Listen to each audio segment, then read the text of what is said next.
আমরা এই ব্রাহ্মণবাড়িয়া ৬ বাঞ্ছারামপুর আসনে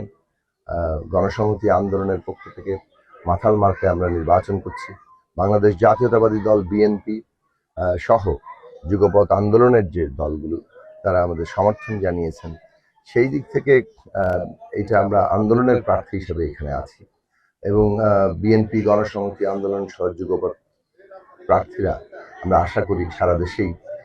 তারা সাফল্য লাভ করবেন, জনগণের ম্যান্ডেট নিয়ে তারা বিজয়ী হবেন এবং সরকার গঠন করবেন। আমরাও আশা রাখি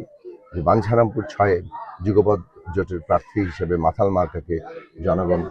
ভোট দিয়ে বিজয়ী করবেন এবং আমরা আমাদের যে কাঙ্ক্ষিত লক্ষ্য বাংলাদেশটা পুনর্গঠন করা, এই বাঞ্ছারামপুরকেও নতুন করে গড়ে তোলা, সেই কাজে আমরা এগিয়ে যেতে পারব।